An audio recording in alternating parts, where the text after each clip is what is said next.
Hello and welcome to this week's Little Fishes, our children's church. It is lovely to have you join us here this morning. Now I wonder just how good you are at getting ready for things. Think about school. How good are you at getting ready for school or preschool or nursery, whatever it is that you go to in the morning? You have to get ready. I wonder what you do to get ready. Do you have to maybe make sure that you've got your lunchbox with you? Perhaps make sure that you've got a drink to get ready. Pop that in my lunchbox here. Perhaps then what you have to do is to make sure that you've got your coat so you can put your coat on, and your shoes so that you can put your shoes on to get ready. Or maybe you're one of the families that homeschool and you don't need your coat. You don't need your lunchbox. Maybe all you need to do to get ready is to stick on a pair of wellies and head outside. Well, however we go to school, we need to get ready for it. And today is a day when we think about getting ready for something. Because if we don't get ready, sometimes things don't go quite as well as they ought to. We get hungry at lunchtime if we've left our lunchbox behind. We get thirsty because we forgot to get ready our drink in the morning, or we forgot to take some money with us to the shops. Things work better if we take time to get ready for things. And today is Stir Up Sunday. And Stir Up Sunday is a day when we get ready for Advent and Christmas. We stir up our Christmas pudding or our Christmas cake. And I'm hoping to be doing that this afternoon with my mum over a Zoom meeting. But right now, we're going to be thinking about a Bible story where some people got ready for something and some people didn't. Listen to this story and see how it turns out. There were 10 brides that were waiting for a bridegroom. Now here are my brides. Don't they look lovely waiting? They're waiting in line. We haven't quite got 10 of them, but 2 will do. And can you see they've got lanterns with them? And the lanterns got a light shining because they've got their oil with them. Now they were ready. But one of them was more ready than the other one. You see, this lady had thought about the fact that there might be a wait for the bridegroom to arrive, so she had brought with her enough oil to keep her lamp going. And this lady had been so excited that she'd picked up her lamp and she'd just arrived and then sat down and waited for the bridegroom to come. Now the bridegroom himself got caught up a little bit, so they settled down to sleep for a while. And they were resting. And then they heard a cry, "The bridegroom is coming! Get ready, get ready!" They jumped up and they checked their lamps and, this lady's lamp had gone out. She'd run out of oil, see? The light wasn't on anymore. "What can I do?" she said. "I know." And she quickly asked the other girl, "Can you help me? Can I have some of your oil?" This girl thought about it and said, "Sorry, there's not enough. If I give you some of my oil, there won't be enough for me as well. Why don't you go and find some for yourself?" So while this girl sat down and waited, getting very excited because the bridegroom was now on his way, this girl headed off to find some more oil. Now, while the first girl was away, the bridegroom arrived. "Hooray, hooray, the bridegroom's here, hooray!" And this girl picked up her lamp and she went with the bridegroom into the party where they had lots and lots of food. Now, when this girl came back, she found some more oil. She had her lamp and it was lit, but she found, they've gone. Where have they gone? Hello? Hello, let me in. Let me in. Let me into the party. I want to go to the party. But it was too late. She had missed her chance because she wasn't ready. Oh, poor thing. She's quite sad though, isn't she? Oh, we'll pop her over here now. We need to get ready for things. And at the moment, we're just about to head into one of my favourite times of year, which is Advent. And Advent is just so much more fun if you've prepared for it and you're ready for it. I wonder what ways we can get ready for Advent. Now, when my children were younger, we would love working our way through this, which is 30 things to make and cook at Christmas. I've also got Kids Make Christmas, slightly more grown up, Pretty Sewing, Christmas Home Style. Now these are all just fun things to do, but also Advent's about getting ready to celebrate the second coming of Jesus, the bridegroom that's coming.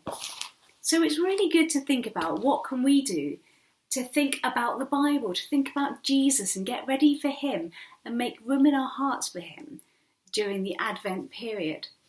Now this is where your bags of goodies are going to come in helpful, hopefully, for you. So in your bag, you will find some things that you can do, should you want to, during Advent. Now, one of the things that I did with my children was we had a gnome. I haven't got the gnome out the attic, unfortunately, yet, but we had a toy like this that would grab a piece of Bible scripture and would run away and hide somewhere in the room, like that, naughtily. And it would hide with the Bible verse. And after our dinner, the kids would have to run around the whole house just to find one little gnome and the Bible verse, and they'd bring it back to the kitchen table. And we would light a lamp or a candle in the middle of the kitchen table, and we'd turn the lights down, and by candlelight or lamplight, we would read the scripture together and just talk about what it meant with them. And then they could have a chocolate coin afterwards. Now, in your bags, you will find some things that will help you if you think that that is a good idea. So the first thing you'll find in your bag is some paper that looks a bit boring like this, doesn't it? But the idea is that you decorate it, you bling it, you make it pretty and super special, and then you cut along these lines and you turn it into a paper chain. I've just done a few there, can you see? And you decorate it, and then you hang that up somewhere in your house, or it'll be a bit longer than this. You twist it around something. And then every day you find the relevant number, so make sure when you do stick them together that the numbers can be shown. You might want to make them a bit bigger. There's number 1. And you undo number 1, you pull out that scripture, and then you sit down together and you read it and you talk about what part of the story of Christmas that scripture is relating to. Now, should you want to do it the same way as us, I've also put in your bags a little lantern that looks a little bit like, mine's just got bent, sorry, a little bit like this. And you can light that lantern, put that in the middle of your table or by the fireplace, wherever you want to do this. And you can turn that on for the time when you read the scriptures together with your children.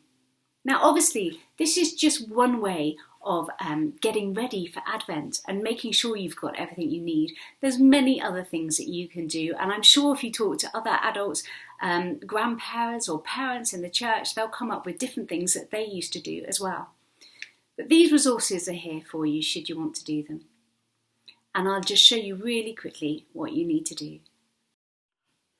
What you need to do is to take this sheet of paper and a pair of scissors, and you will need some sticky tape or glue. Sorry, there we go, I'll just stick that to the side.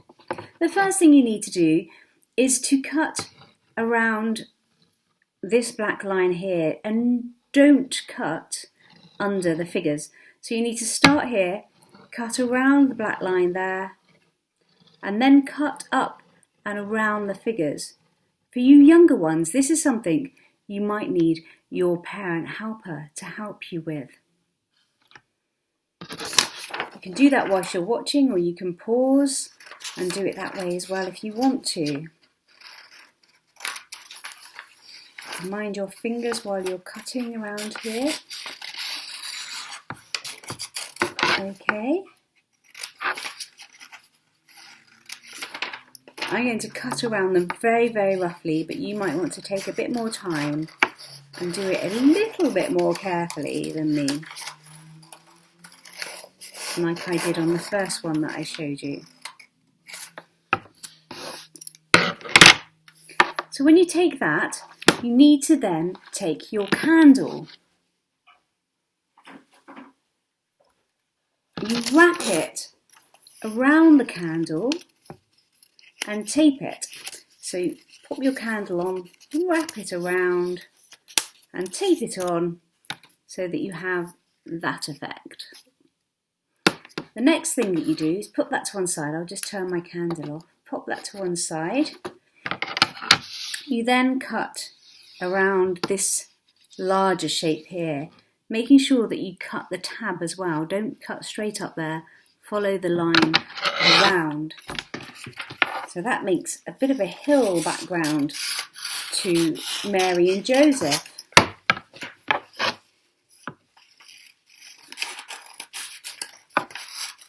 I expect it will take you much longer to do this. I'm just doing it quite quickly so that you don't have to sit watching a video forever and ever. There we go. Move that to the side, and you've got a hill. You've got a hill effect. Now, pop it round in a circle and then tape the tab on the inside like that. So you take some sticky tape. I'm going to pop it on the inside. You can put it on the outside as well, whichever you find the easiest to do. So you have then a hill background to pop your Mary and Joseph into. Now, what you might want to do is to use a cutter to cut some holes. You might have a star-shaped cutter or a heart-shaped cutter, and just cut some little holes into the hill. The one I showed you earlier had these types of things in, or you may just use a hole punch, and that will give you a lovely effect as well. And I hope you have fun with your crafts. Well, that's all we have time for today. I hope you've had fun with that. You can see that my friends have all met up again and made up with their friendships again. And we have the crafts here for you to enjoy.